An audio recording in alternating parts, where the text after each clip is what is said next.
Hello, everybody. Welcome to our premiere episode today of Armed for Recovery Tools for the Family. As you see, I even looked at a board right now to make sure I cover all the information. My name is Dominic. I'll say Dominic F. I'm Dominic F. And today we are going to discuss issues that relate around addiction, addicts, family, and various tools that you can use in your life if this is a situation that is in your life right now. We are able to change recovery. Those are our sponsors, and Serenity Recovery. We would like to thank them, Encino Hospital. Today we are talking to grouphalo.org, nonprofit run by John M., who will be talking to you very shortly.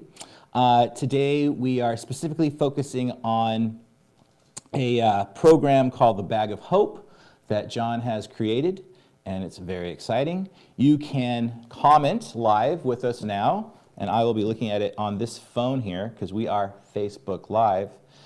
If you don't want to talk to us now, you can leave a comment. This will be archived for the history, totality of Facebook world. So we're very excited. Charlotte's in the back there. She's our producer. We're so excited. I'm going to flip the camera around. Not really. Hi, Charlotte.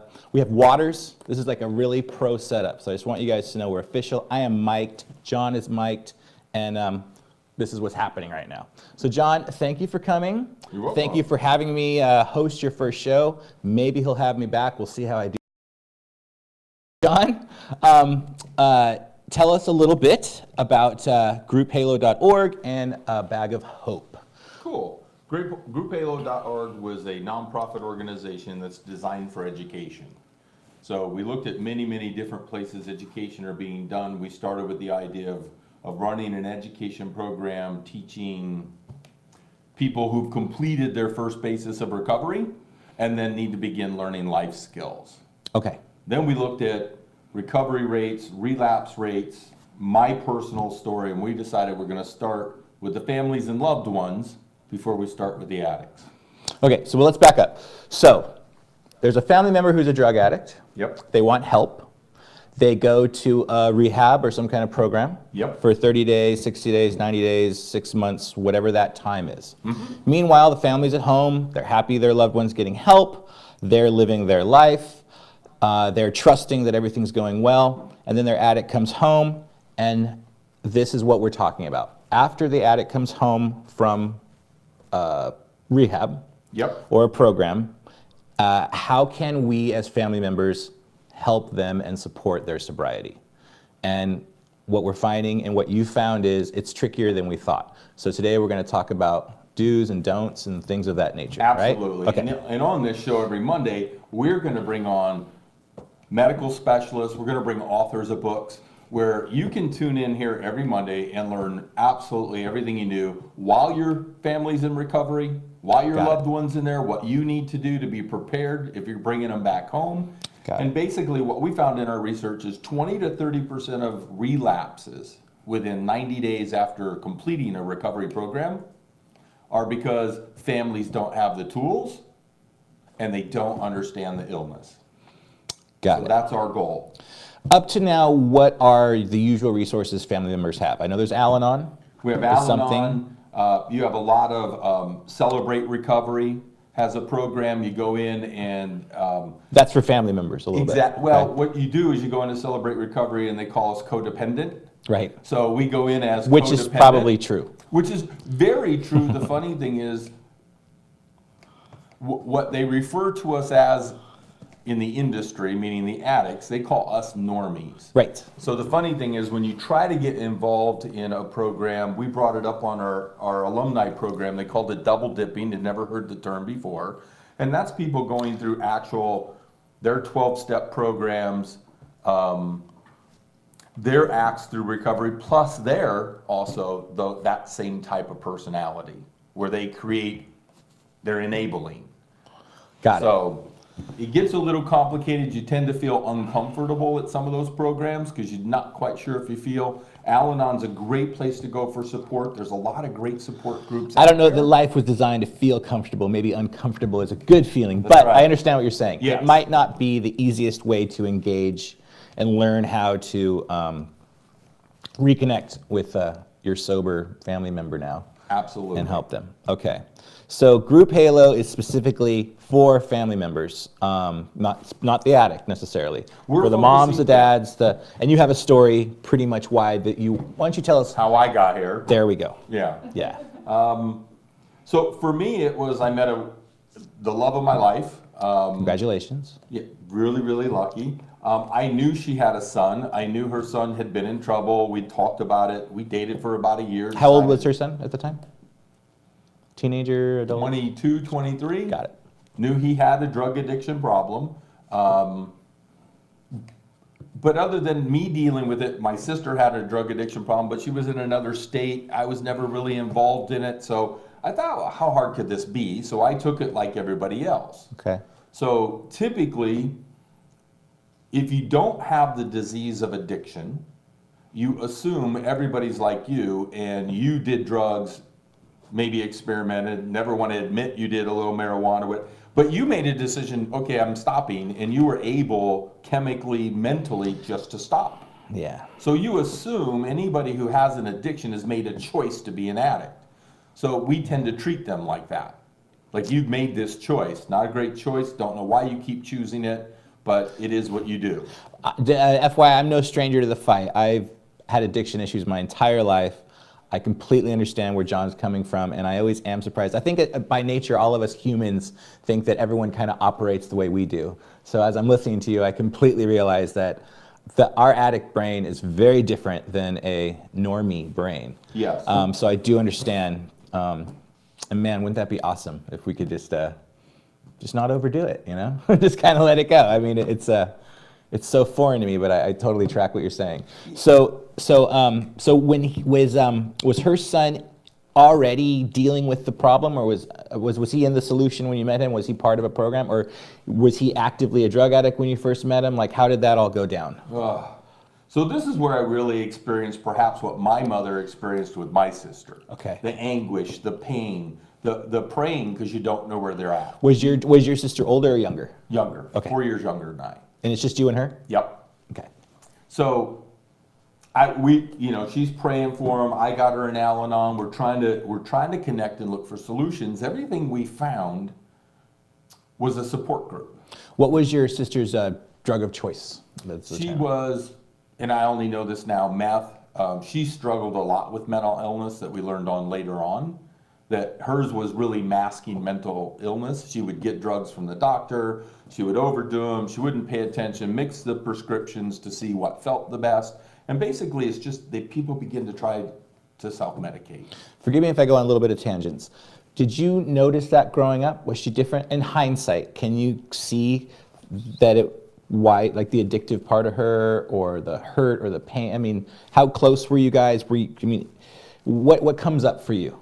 For me, what comes up is a lot of guilt. Okay. My mom and dad separated. I think that's a common feeling for non-addicts too, right? That guilt. Oh, absolutely. Okay. My mom and dad separated when I was at my junior year in high school. Again, she's 4 years younger, so she's in junior high. Right.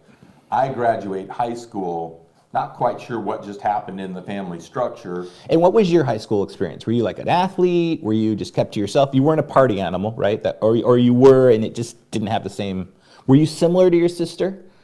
No, black and white. Okay. And which then also made it tougher for her when she got into high school.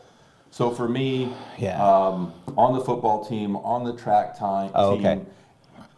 A young lady that graduated 4 years for me and says, look, you really want to have fun in high school? Join every club. I was on the debate club. I did drama. I was in a singing. I mean, literally, I just figured I'm going to take her advice and do everything. End up the class president, not because I deserved to be the class president, but everybody knew me because I was in everybody's social group.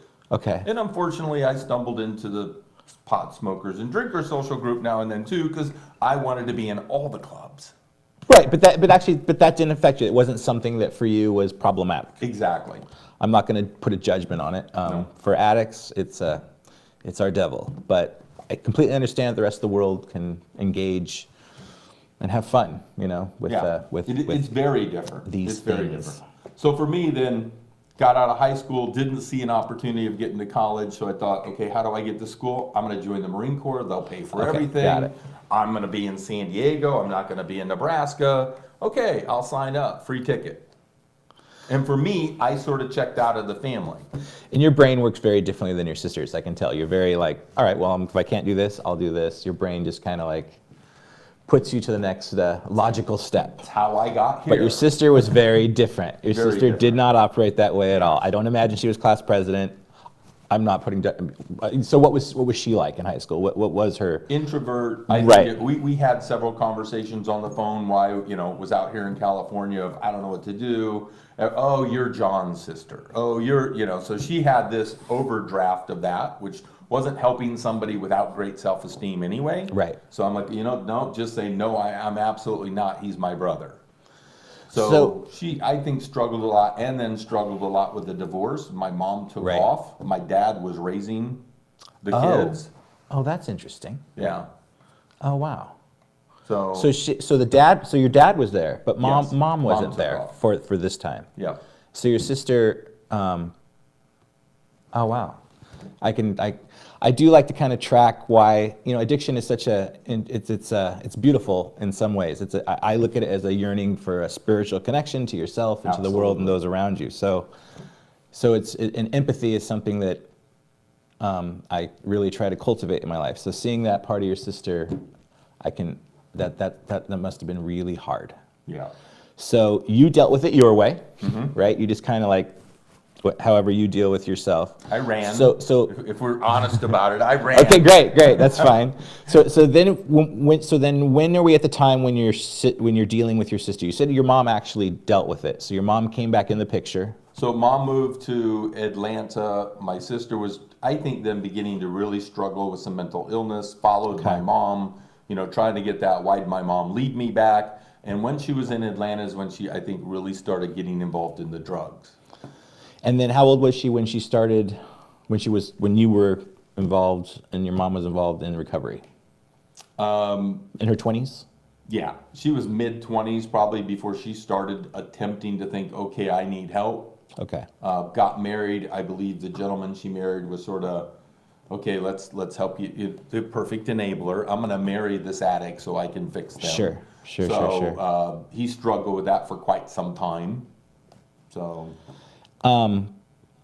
So when you met the woman with her son, the one you fell in Regina. love with. We'll say her name. Okay. We're in trouble. We could say all the names if we want. I like names. I like to personalize and have a better connection to who we're talking about. But at the same time, did you find a certain pattern in yourself? Like, were you, like, she wasn't an addict, but her son was.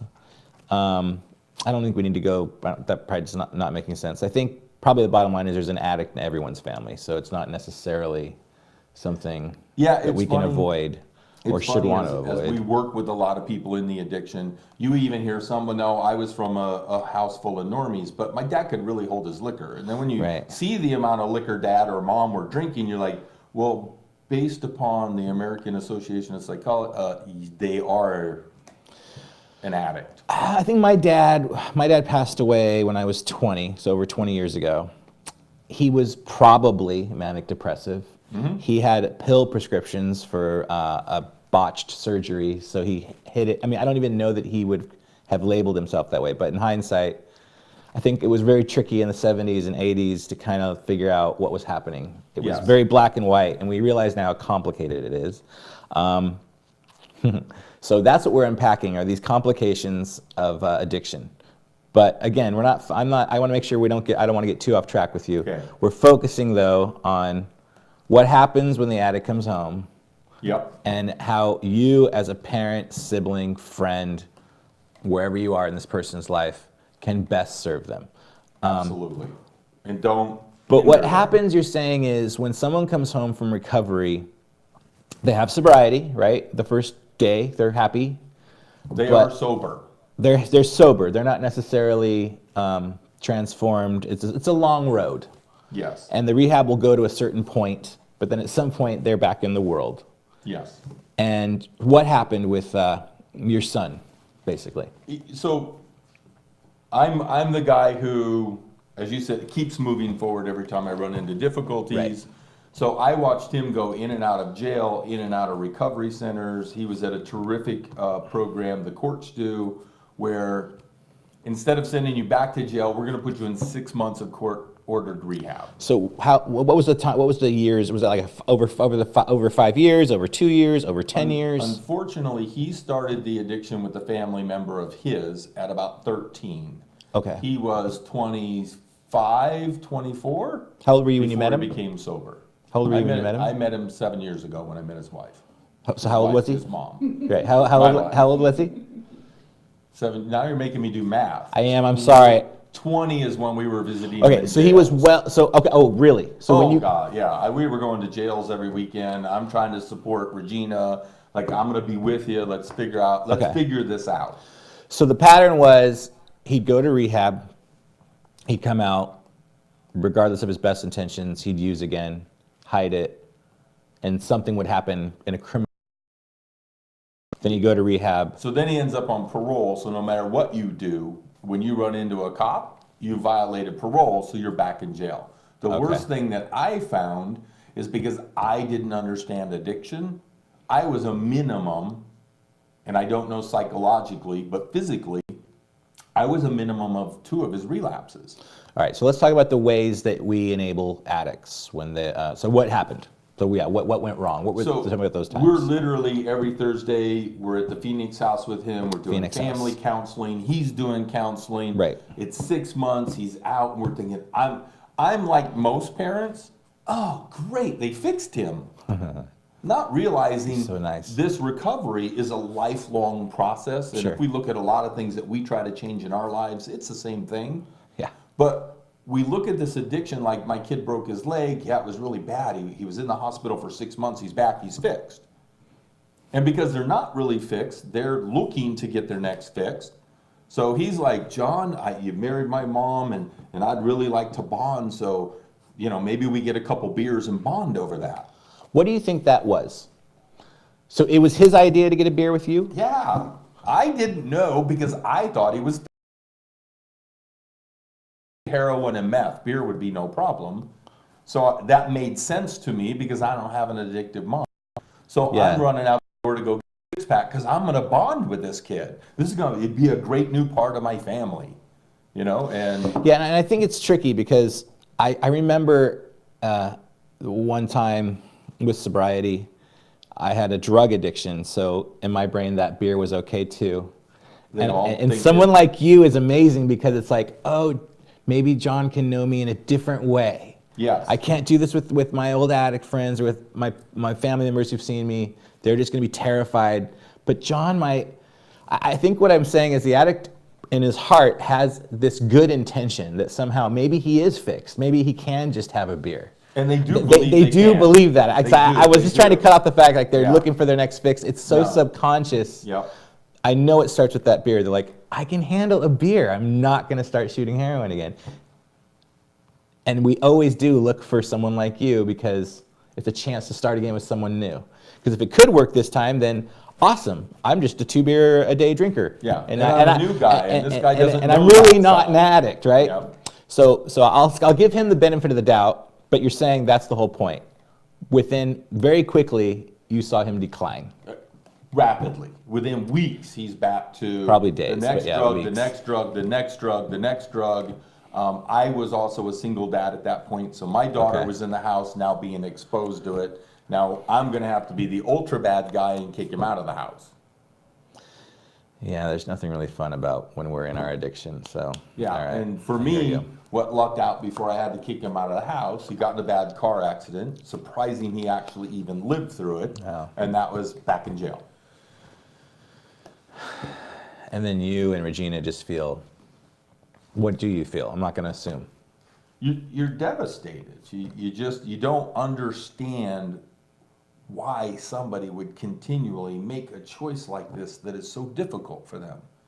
Why do you make the choice to go back to the drug? Why do you because we still don't understand, or at that point didn't understand, it's a mental illness. Because it's just, now this month alone will be maybe only the 3rd or 4th mental illness month in America, where we're realizing most of this is dual diagnosis. So most of this is he's drinking or his habits come about as he's attempted to mask other pains, other hurts. In his case, he was introduced to drugs by his actual father. His actual father's been a lifelong addict. So for him, it's a horrible. Now I will tell you the good news, and that's part of why we're doing these shows. Jesse's now 5 years sober. Great. He's now engaged. He started his own business with his fiance. He's doing spectacular. I get to tell a spectacular story of success so far. But again, it's day to day. So how did you, okay. So, okay, I'm glad he's sober. I want to hear more about like no, I do kind of want to know why you think this time was the one that did it. You're not in his brain. But at the same time, I also want to keep it on what did you do differently? I'm not going to say you got him sober or anything like that. But I mean, when did your idea for Group Halo come about? Was it after his sobriety? Was it when did you realize, you know what, we're doing this wrong? I don't know what to do or to reach out to. I'm probably going to have to come up with it myself, and I'm going to do that. Yeah. Was it after he was sober? No, way before he was sober. You were already realizing that there's not a whole lot of information or tools out there for you and Regina. For me, there's tons of information, but I need tools. Like pamphlets. Yeah, and it's stuff, pamphlets. right? Which and doesn't. Okay. You need to tell me. Here's what you need to do. When your kid comes home from recovery and you decide to bring him in your house, and he tells you, nobody told me that he is forever an addict, he can never touch another drug, and to be very honest, I think you were exactly on the spot. He didn't know that, because the addict thinks, oh, beer or marijuana is what you constantly hear, because, they're an addict, so they think, I can handle that. I've been clean. That dual diagnosis is usually, like you said, hand in hand, but with the addicts, we call it a disease, right? Yes. I mean, which is always controversial for people, but yeah, like there was just no way around it. My lips were always gonna crave alcohol or drugs in a different way. So that distinction's always been kind of tough, mostly I think for both of us, for the addict and the non-addict. The term disease is it's not fun. It doesn't feel like something that's permanent. It feels like something that's so in your control. So I gotta tell you, the best explanation I ever heard was, imagine your kid has an allergy to peanuts. Okay. He didn't choose to have an allergy to peanuts. Would you hide peanuts in your house so when you have a craving you can have a few peanuts? Probably not. Well, I guess you'd try it once and then you'd see him his whole face blow up. Yeah, and then you're in EpiPen trying to save life. Right. Yeah. Welcome to an addict's parent's life. It's tough too, because if peanuts got us all a little loopy, it'd be harder to give up the peanuts. So, exactly. Yeah, I get it. So you get the peanut butter out of your house. You're going to choose to sustain from peanut butter and peanuts. Okay, so what I'm hearing, you understand it's a sickness and not a choice. So guys, I think there's really no way around it. I don't think you can have alcohol or any form of substances in the house at all when the addict is living there. And it's if you're going probably not fair to the addict. If you're going to, don't bring them home. Right. Have a cocktail with your dinner out when you go out to a restaurant. Yes, but you cannot have it in your house and expect to bring them back to your house. While there may be exceptions to this rule, what we're going to give you is, if you really want to help and just make it straightforward, just don't have anything in your house. Just get rid of it. Absolutely. Just have it gone. Absolutely. And we'll even talk about prevention and how the teens now and the preteens are actually starting their addiction is with the drugs that are in mom and dad's cabinet that they forgot about. That I thought I had a clean house. I learned about prescription drugs, went home, opened up a drawer, and I had painkillers from knee surgery. Now, I never took them. Oh, wow. But I saved them for who knows why. But there were several vials of pills for pain that someday if I hurt real bad, I could use it. Right. Well, I'm not realizing an addict's gonna go through the drawers. He's gonna go look, and all of a sudden, look, I just provided him his next high. I'm surprised they were still there. I'm surprised he hadn't already got to them. Because yeah, me too. You're right. I'm very surprised. So our adventure started. He's in jail again. Okay. I don't know what to do. Regina retires from the city of Laguna Beach. Okay. And I'm like, so what do you want to do? You're way too young to retire. You got to keep doing something. So she wanted to become a personal trainer. So our decision was great, we'll open a gym, we'll get this started, but if you can do me a favor while we're figuring out how to open the gym and get it going, go work at 24 Hour Fitness and learn the business. Right, sure. So she spent a couple months at 24 Hour Fitness, and what she saw were these big vans pulling up with all these kids get out, some would start smoking, some would come into the gym. And now here's a mom of an addict of 10 years at that point, had no idea that these are what we now refer to as druggie buggies. And it's all the rehab houses, it's all the people in the community were being dropped off there for physical training. I don't know that druggie buggies is an awesome thing to be labeled, but okay. Yeah, well. So basically these would be rehab people, they would get taken to the gym to work out. To get dropped off. They didn't have a gym in their own facility, they drive out to meetings, they drive out to gyms, they drive out to wherever they're doing as a group. Absolutely. So the first thing Regina hears, and obviously nobody she's working with understands her kid's an addict. Okay. So she hears, oh, don't talk to those kids, they're nothing but trouble. You No know, they good have no hooligans. money, you can't sell them training programs, just let them be. So then she's watching the kids out of curiosity because Right. she's now catching on, they're like my son. Right. So she watches them getting in trouble at the gym, they're not really working out, they're not really doing anything. Okay. So we're out on a wonderful hike and she looks at me and says, well, here's what we're gonna do. That gym that we're gonna open to the public is gonna be for people just in recovery. I had just sold my business, so here we go. We're gonna start this gym and we're gonna work with people in recovery only. So the first 2 years the gym was open, I worked with her every day, training people in recovery. We did the physical, we had no capabilities of doing psychological training because that's obviously not our skill set. Sure. So we started working with the major rehabs in the area on how do we help these kids get back to, for many of them haven't worked out for 10 or 15 years because of the addiction. That's just not one of their focuses.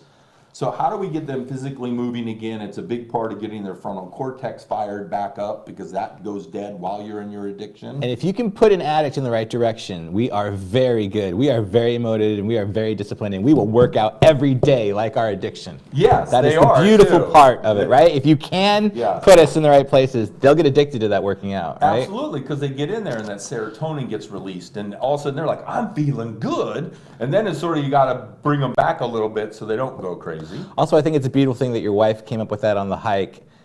It was very uncomfortable to see a bunch of addicts in the gym just messing around and not taking it serious. That is a very uncomfortable feeling. But she used that to find, and I think that's why I'm going to go back to uncomfortability is a good feeling, you guys. There's something stirring that wants to come out. So she really had like a, what do you call it, a moment of brilliance, a moment, like it was that clear to her. The gym is going to be for rehab people. Absolutely. Because that's really a beautiful story, so I really want to make it like that. That's just how it happened. And we're going to train them. They're not going to come in and sit around. Everybody works out or they hike. They're not going to just sit around. How long ago was that? Was that over 6 years That was ago. 6 years ago? Yeah. And the gym still exists? It's still up and running, working with people in recovery exclusively. I'm very happy about that. No, honestly, that's really cool. Where is it? It's down in San Clemente, California. Okay. What's the name of the gym? Exclusive Fitness. Exclusive Fitness. But you can't join unless you're an addict. That's cool. People actually like exclusivity. That's right. It's exclusive. So that is really kind of the best solutions for addicts, to engage them in new behaviors. I'm sure some of the people that work there become gym fitness trainers. I'm sure they kind of stay plugged in. Yeah, absolutely. Okay. So I'm losing track of where we were in the story. So that's Group Halo. That was how it started. That's way before Group Halo. Oh, that's before Group Started Halo, with the gym. So what that allowed us to do is gave us, for me at least, a 2-year format of starting to learn every day. So you learned the tools to help the addicts by talking to the addicts at the gym. To getting to know them. Right, by getting to know them. To understand, these are people not making judgments. These guys aren't saying, hey, I just want to go home and get high. Great. You hear some of the stories in there of young ladies being forced into prostitution by their mom and dad who are addicts, and you wonder how they become an addict. Yeah. Are you kidding me? The stories were horrific. Yeah. Some of the greatest lessons I learned there, out hiking some of the guys, and you get the newer guy that's in, and he's acting like a 13, 14-year-old, and one of the addicts would go, it's okay, John, you always ask us what our date was or what our age was when we started our addiction. That will tell you their mental capability or their maturity level. So if a man starts his addiction at 14... So this is science, right? Basically. If you start your addiction at 14... Yes, your frontal lobe then starts dropping down. You're not making proper decisions. You're not doing that. But this is where you grow your responsibilities. It's where you begin to make your choices. If you shut that down at 14 and you get sober at 24, you're a 24-year-old man with the emotional capability of a 14-year-old, which then becomes very difficult when you become sober because everybody's treating you like you're 24 or 25, yet you're 14 emotionally. Yeah, no, I'm sorry. I was just kind of going into my own life because I started therapy at 25, maybe close, between 25 and 30. I was always at 15 years old. I think after 30, I started graduating. I'm officially my real age now. But yeah, it does take a long time to catch up. There's a little bit of a Peter Pan syndrome for us as addicts. Absolutely. On the one hand, it's the frontal lobe. On the other hand, it's this idea that, like, I don't understand why growing up is so awesome. Like, what's so great about being John? You know, he seems stressed out all the time. Responsibility and tough times out there. Yeah. But yeah, there is nothing better than being fully responsible. But it's also, as you pointed out, that's the tough part. Yeah. You've said it 2 or 3 times today. That's the hard part, is that uncomfortable is when you grow. Right. When you're comfortable, you're not growing. There's no need to grow. You're comfortable. Right. So it's getting that pace. So I did the 2 years working in the gym. Regina continued to run the gym. I went out thinking, okay, to help keep running this gym, I have to go get a real person's job. Okay. Which at that point, if I could look back, I would have loved to stay working in the gym, but went out and got a real person job. Okay. In all that time, we thought, okay, now that I'm understanding the mentality, all right, what people need to stay sober, because we were already seeing people in the gym, and within 6 months later, guess what? They're back in recovery. And we're like, why are you back here? Right. I thought you were, again, we're still sort of, I thought you were fixed. Right. Mentality. Jesse's now serving a prison sentence. For us to finally give up, I will tell you, Regina's a strong, strong Christian woman. She prayed every night, God, get my kid out of trouble. God, get my kid out of jail. Help him out of this situation. And this kid had the bizarrest opportunities every time to get out of trouble. But all it did was continue his addiction. For her, I think you'll hear this from Bill, you'll hear this from a lot of people who deal with us enablers, that there's a point where we have to give up on the kid and say, you're on your own. Yeah. So for her, it was one night of prayer that, God, this is your child, not mine. You need to get this child where he needs to be and fix him and stop me from interfering. That's fair. Got into jail. For me, I can't not tell this story of his 7 giant pancakes. So he sort of got in a Bible study in a local jail waiting to find out what prison he's going to. Okay. Which we all reach out finally for a spirit once we're there, once we're down low enough. They were doing a Bible study. There were 5 guys at the end of a large barracks facility. At the very end of the facility doing their Bible study, another 30, 40 guys in the facility just, you Christian guys stay down there. Okay. So they said, well, what could we do to prove to everybody else here this is real? So in prison, or in jail, when you're going through the chow line for breakfast, the people serving you can't see you. That way nobody poisons you, apparently. Haven't done my time in jail, so I'm not quite sure the story. Sure. Occasionally, the cooks will screw up and make a giant pancake instead of a small pancake. Okay. So their prayers that night were, God, show everybody you can do miracles. We want 7 giant pancakes in a row. Okay. Which is probability impossible. Sure. It's not going to happen. So the 7 guys from the Bible study get up, go through the chow line. 1 giant pancake, This is a great 2 story. giant pancakes, 3 giant pancakes, all the way down. All 7 of the guys got giant pancakes. I'm tell Jesse today, you need to write a book, man. This is a great story. This was to show all the people who were scoffing and naysaying the other inmates. That night, 35 guys in the Bible study. There we go. They all bought 7 pancakes. So they all Couldn't saw believe 7 it. pancakes. So they're like, whatever, we're in.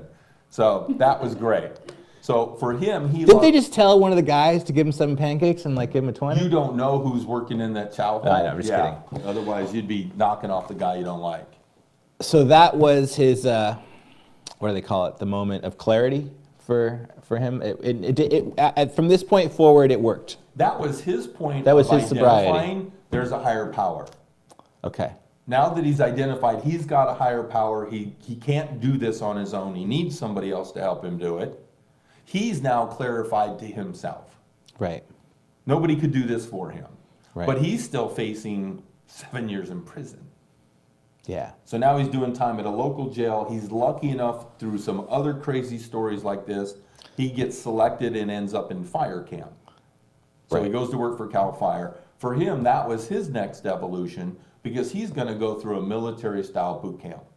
We're going to teach you how you work as a team. You do not work. Yeah. You're always as a partner. He excelled in that. The captain of the fire line was picking him out. He's also a pretty good, strong kid, so that's maybe why he got picked out for carrying the chainsaws. Sure. He thought it was a great reward.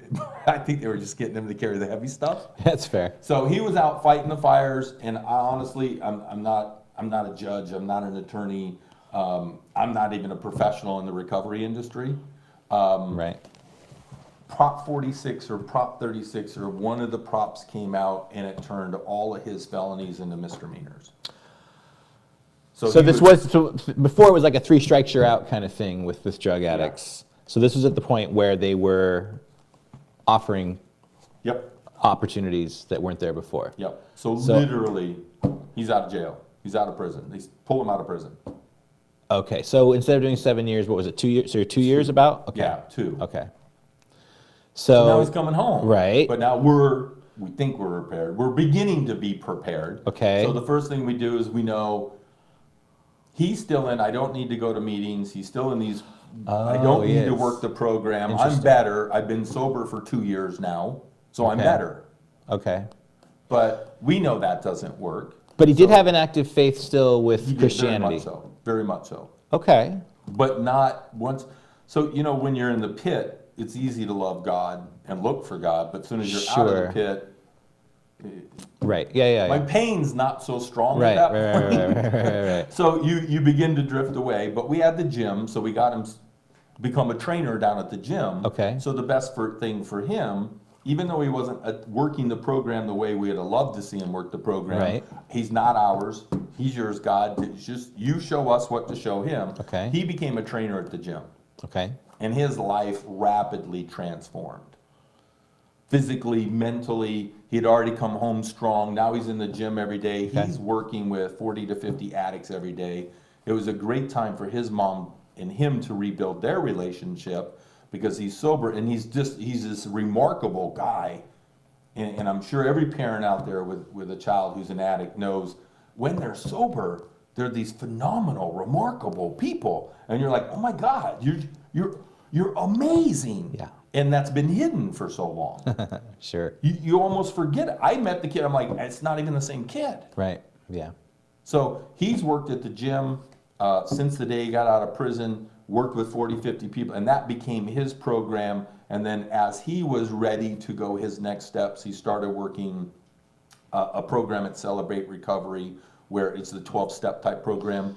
And it's a year long to get through that. In fact, I think all of us would benefit by going through a program. So of how much sobriety does he have now? 5 years. He's got 5 years. Yeah. And so now he is in 12, he's in a 12-step program now? Or he still does it through his faith or through different, what's the thing that's, because I don't need it to be 12-step, but what is the most consistent thing for him that keeps him sober? He's doing Celebrate Recovery. Which is Which another, is it's Beatitudes, and I apologize because they Great. step study.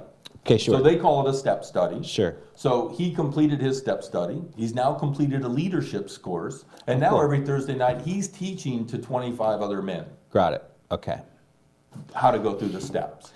So with addicts, you kind of have to rewire our brains, like the neurotransmitters in our brains, right? Like anything, if you want to lose weight, if you want to do anything in life, you kind of have to, we're hardwired towards certain behaviors, and you got to kind of reprogram. I got to take the sugar out of the house Right. if I don't want to eat it. So it did work, the fire camp, having to be part of a team, having to, Yes. like constantly he created a new groove of working, and he saw the payoff of that. And then afterwards, same thing at the gym. He kind of did put himself full board as a trainer. Yep. And so he's kind of not stopped, right? Yes, and we educated ourselves so we weren't enabling. Great. So we were making him go through the tough and difficult times. Yeah, enabling's a hard thing. I got to say, my mom never Brutal. never did the tough love part. She went through a lot, and in hindsight, it's painful. I'm married with kids now, so I understand the pain of what it's like to be a parent, having to watch your child struggle. I do want to say, I do think every time he attempted sobriety, it wasn't just a complete waste. I mean, you're like anything, you're learning and you're growing. It's not working yet. So I've become a little more involved now in the recovery industry because I'm interested in learning more. And in this time, my sister committed suicide in about 2013. I'm sorry about that. So her story, addiction never really left. Addiction never left. Mental illness certainly never left. And at what would appear to have been one of the happiest moments in her life, she's a grandma. She's taking care of the kids. She lives a block or two from where the kids are growing up. Everything seemed absolutely perfect. It was interesting when you said how he was. You were so. It was like another person. Oh my gosh! It was like this son I'd never seen. It's interesting. I remember at certain points in my life that was a trigger for me. It was too much pressure to keep up being. Now you're this, the perfect kid. Well, that's the opposite. And that was a really easy way to self-destruct again. I know you can't get into your sister's head, but so everything was kind of beautiful in her life. Not really. We do another show that we do on Wednesdays for alumni of recovery groups. It's a Facebook Live program.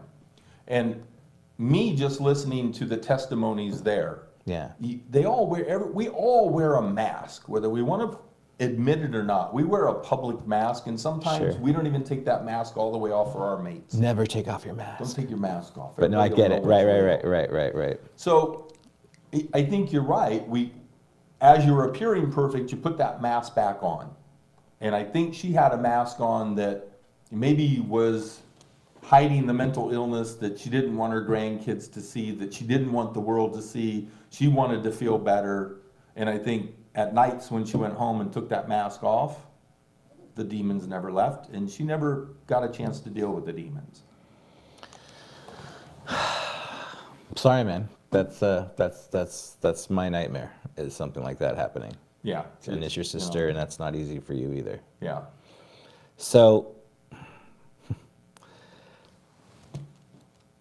full circle. Yeah, no, I don't mind sitting in this moment for a second because I'm not stalling. This is it's a little too real. There's no easy solutions. I'd love to talk for an hour and have these very easy solutions, but tools are tools, and you use those tools and they create solutions. A tool builds a house. So what you've built with grouphalo.org, let's talk about specifically the Bag of Hope. The Bag of Hope is something that they're offering right now to help you with your addict loved one. It is literally a bag full of items. Absolutely. Okay, so talk about the Bag of Hope. Okay, so I met up with Carl Dolberg, who had been educating people with mental illness for some time for the County of Orange. Okay. And I said, I've got this dream to someday do a sober university, but I don't have. He's got a master's degree. He's got a different level of understanding how to write things. Sure. So he has all that. So we got together because I sort of have the crazy passion and dream. He's got that. So we started down that road, and as I've been more involved in the recovery industry, it's dawning on me, here I am again. I'm trying to fix an addict. Okay. So take your mask off, look in the mirror. Who would have maybe caused this to happen quicker? I can change myself quicker than I can change anybody. Okay. So I decided, darn it. I certainly don't want the pain of changing myself. Right. But this is what it is. I can't change my addict. Only my addict can change himself or herself. Sure. All I can do is change what I'm doing. Right. And if the family members are 20 to 30% of the causes of relapses, not because they're emotionally or they're evil or they're the wrong, they just don't have the tools Right. that when their kid comes home and says, yeah, Dad, I was a heroin addict, it's okay if I have a beer. Right. And it makes sense to us, so we buy a beer. Right. Or we say, yeah, marijuana be okay. It's California legalized it. Parents, California did not legalize marijuana. That's a marketing ploy. Marijuana is not legal. We are just not prosecuting you if you have a minimum amount. That's all we did. But the marketing people made us think we legalized it, and we figure, well, if it's legal, it must be safe, it must be okay, it must be a good drug. Okay. Just like nicotine in our cigarettes and our alcohol. Right. Right. It's not. So when the kid talks to you and says, well, pot's legalized, and mom and dad go, oh, that makes sense. If it's legalized, it could be okay. Well, I mean, And like you said, For the an- addict's I brain mean- thinks it's okay. I'm not going to make a judgment on marijuana, alcohol, or cigarettes, but I mean, for an addict, it's not going to work. That's the part I do understand. Absolutely. And so are there sure. medical possibilities and are there medical Yeah. advantages? Absolutely. Yeah, 100%. I'm not going to. Yeah, I don't want to Yeah. get into the marijuana debate. But as far as legal or not legal, We just don't prosecute. yeah. But I mean, for an addict, it's poison. It puts us right back into our Absolutely. cycles. And again, we stay 13 years old. The growth doesn't happen necessarily. Right. So inside the bag of hope is Well, you know what? I brought a bag with me. We Beautiful. won't unpack the entire okay. bag, All right. but we'll talk about a bit what's in that bag. Okay. So bag of hope, group halo. Oh, great. Okay, great. So it's information. It's a ton of information. There's a national resource book in there. Okay. The book was put together by Kay Warren. And This one. It's a blue one. It was put together by Kay Warren when she lost her son to a suicide and really spurred on her movement towards mental health. Okay. So that's in there. Now, this is a national resource, and we're Right. adding local resources like OC links, numbers. If your kid has any mental illness, if you're dealing with any mental illness, there's resources and tells you where to begin the process of learning about it. There's resources in there that talk to you about how to discuss drugs and mental illness with your family. So it goes through that book just alone is going to have every number. If you know a vet who's having trouble, there's a number specifically for vets. We're going to give you all the vet center numbers. So this book's going to have all these resources for you to reach out so you can begin your education. What's the Terra drug deactivation system? So this is amazing. In the process of understanding how do I help parents, a lot of it also has to do how do we help parents prevent the beginning of drug addictions? Okay. How do we make sure drugs aren't available to our kids? Throughout the United States, and a lot in Orange County, California, preteens are starting their drug addiction by going through mom and dad's medicine cabinet and pulling out all their old drugs. So this is a product that allows you to dispose of it. And Of your drugs. Of your personal drugs. Got it. Okay. So for our ignorance, it was for me. Right. I can't admit this on air, Okay. but I thought you just flushed your drugs down the toilet. Yeah. So our water filtration system in Southern California is, Sorry. It's Yeah. full of pills clogging up the system. It's full well, of what happens is we put, non-flushable drugs. well, they're flushable drugs, but we use bacteria to clean, we use live bacteria to clean our So the drugs water. get into the water. And if we were all flushing our painkillers and our illegal drugs down the toilet, we will have all of our bacteria would be addicts. So we're not cleaning our water This gets into anymore. conspiracy theory stuff here. It could This is be. one of those like, we're getting a conspiracy theory style. right. I like it, John. I like it. There is But there's no, a- I'm with you. I feel you. Okay, Yeah. so this actually is a proper way to, it deactivates everything. Yeah, it deactivates everything, destroys it, easy way to get out of it. There's a great letter in there. I found this letter and it stirred my heart. I show it to parents of addicts. You won't make it through the letter without crying. Is it that one? I've This got one? 2 in there. That's to my children. So that's if a parent is an addict. If the kids read that letter, they'll understand dad's sick or mom's sick. They get a better understanding. The one to the family is a letter that was written by an addict. It's anonymous, but it's an amazing letter of, let me introduce myself again. I'm working with people that are helping me get sober, that are helping me understand my demons, and it's just an incredible letter that as a parent, you tend to then begin to understand that this is an illness, it's not a choice, and it basically gets you on the road to stop your enabling. We also have in there, if you've got a kid under 18 you're having trouble with, or a kid 27 that still lives in your house, there's an opportunity at 2 different locations, depending on the age of your kid, to basically take them in and get a free drug screening. DVD? We will have a thumb drive in there. It's going to have Not Story. It's going to have Overtaken. And these are some local movies that have been done about drug addiction in our local community. Great. And as the bag expands nationally, it'll have more local. There's a lot of stuff in here. There's a lot of stuff in there. Yeah, no, it's great. It's amazing. I'm working with the Orange County Health Department. They're coming up with more preventative drug stuff to help me put in the bag. There's a lot of people behind the bag. We're going to be passing these out at American Indian drug courts. We're going to be passing them out at our drug courts, the vet courts, the hospital case managers. If my wife were to bring me in with alcohol poisoning, instead of just getting brochures saying, hey, go get recovery, they're going to give my wife a bag of hope. Okay. That teaches her what she needs to do. Again, I can't. And we spend so much time trying to fix the wrong people, it doesn't work. Right. So that's what happens. So if people want to contact you, it's grouphalo.org, Yep. grouphalo.org. And so how does There's that? a comment section in there. Okay. Pop in your email, pop in your address, and we'll get you out a bag of hope.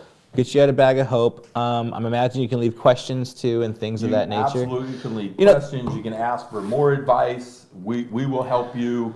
We're here to help through the process. So my job, instead of educating the addicts, we're going to focus on educating the loved ones. So there's a lot of you loved ones who know all this and know 10 times more than what John and I talked about today. And there's some of you who are completely clueless and grateful for something to start. So I want to thank John for taking this on and for doing this for people. We're excited about doing it. We're thrilled that you're hosting the show. Thank you for having me on. I have a wonderful family. I have a beautiful wife, career, kids, and I love everything I do. I got to say at the same time, depression is still no stranger to me, and just there's your addicts. I'll speak for myself. There's a beautiful soul inside your addict, and there's talents and gifts that are maybe exceptional even, and it's a tricky world. I don't like how easily everyone gets put into prisons to try to create change. I don't like how the stigma attached to addiction and what that says about a person's character or personality. I know how quickly it can end up in homelessness and bankruptcy, and there's a lot of pain attached to addiction. I appreciate that you're trying to bridge the gap, because understanding does seem like one of the biggest things.